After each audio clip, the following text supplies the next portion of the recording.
Hey there, Eric here with Snyk. More and more, developers are deploying applications in containers.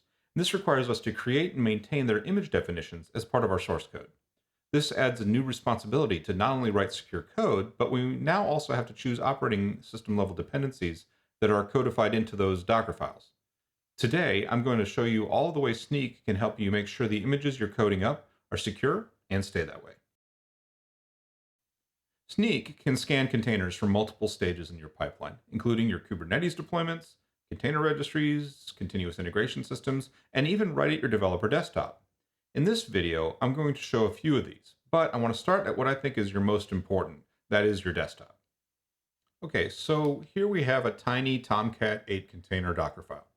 As a developer, I want to know right away if anything I'm doing in this container image has vulnerabilities. It would be nice to know if the base image I'm starting with here, the official Tomcat from Apache, has any security vulnerabilities in it. So let's build and scan this right here in my terminal. The command you see me running here is the free Snyk CLI, which you can install on your machine with a simple node npm command. Alternatively, if you're running Docker Desktop, the same tooling is built into the Docker scan command. I'll demonstrate that in a moment. Okay, so the scan's complete. Let's take a look at what it says. Looks like we've got 113 issues found. Now, actually, there's more than that. The CLI tool aggregates and removes duplicates. So if there were the same vulnerability found from two different paths, it doesn't show them twice. We'll see more of that when we look at other scanning methods in the future. Let's scroll up a little bit here and take a look at what kind of issues it's reporting. There's a few high vulnerabilities here. Here's one in libcbin. So if we scroll down to the bottom, we can see that these are all coming from the base image, which makes sense because we're not really doing anything else. The cool thing, though, is that Snyk is also providing us some alternative images that have less vulnerabilities. In this case, they have actually 0, which is great. Now, there's a few options here. There's a couple of Tomcats that are newer versions, like 9 and 10. I think, though, that in a developer team, often you want to stick with the same version you're used to using unless you're ready to do a blanket upgrade. So we're going to stick with that. We're going to go with the second one here, which is based on Tomcat 8.5. And I'm okay with JDK 14. So I'm just going to copy that, and we'll put it into our Docker file. And we'll build that image, and we'll scan it again. This time I'm going to use the Docker command, which is Docker scan as opposed to Snyk container test. It's the same test behind the scenes. It's just packaged up in the Docker desktop tool. So while this is scanning, let me take a moment to also mention that you can use Snyk test or Docker scan without having to sign up for anything. However, you will be rate limited on how many scans you can do per month as an anonymous user. If you do go over to snyk.io and create a free account, that rate will be greatly expanded, so you can do a lot more scans every month. Again, still free and no charge. Okay, so that scan finished. And now we can see that we've fixed our problem with the base image. There are no more vulnerable paths found. So we've taken care of choosing a known good base image right from our desktop without having to wait for some external scanning server to alert us to it. This often wouldn't have happened until well after I'd already started building my application on top of that. So it's nice to be able to get it right here on my desktop. Base images aren't the only place vulnerabilities can make their way in, though. Often, we have to specialize our images with packages that are needed either as application dependencies or sometimes because other teams mandate them.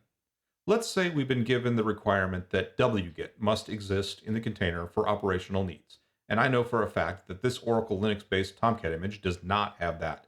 So let's install it using the yum package manager. I'm going to take my yum install command and paste it in here. We're going to build this image, and we'll scan it again. Sure enough, Snyk has caught a vulnerability in that version of wget. But luckily, it's also letting us know that a fix exists in this newer version. So I'm going to take that version, update my yum install command. We'll build again.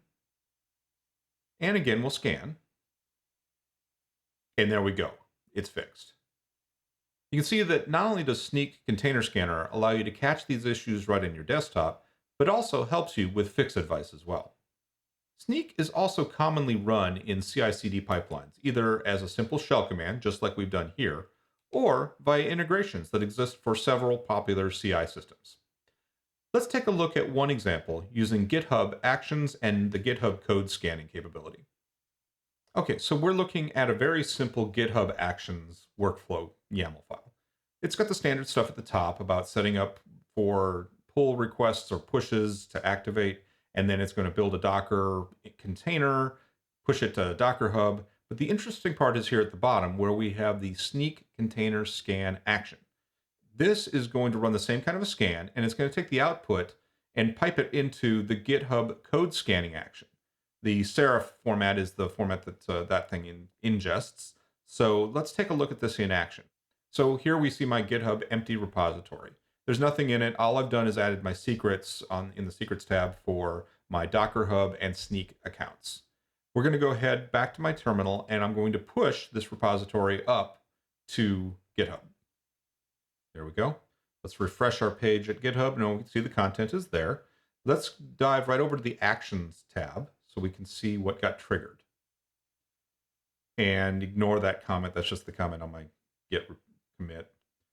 Come over here and look at the Snyk action, and you can see it's running. So we'll skip forward to the end of this. Now that it's done, you can see the security tab for my repository has a badge that says 457.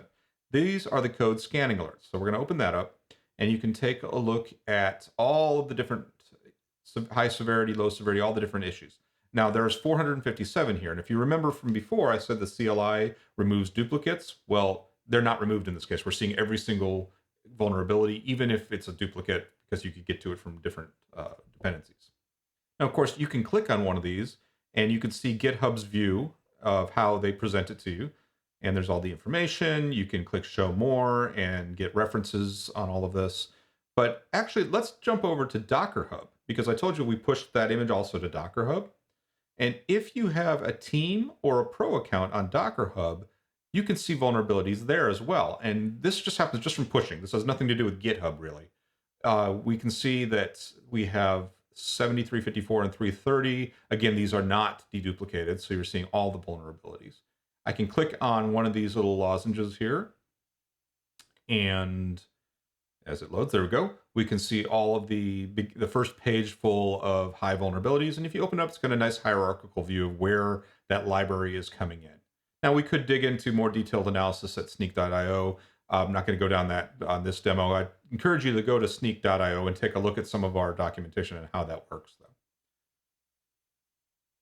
Well, to wrap up, we've seen how you can scan images right on your desktop, allowing you to catch issues in them right away without waiting for your CI pipeline to catch them.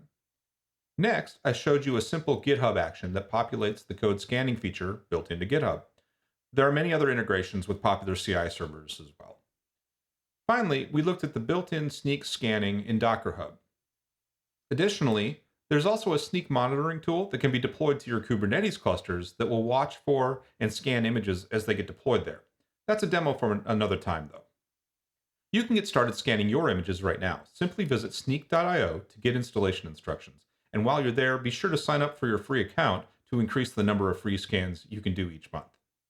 I hope you found this valuable. Thanks for watching, and we'll look for you in the next video.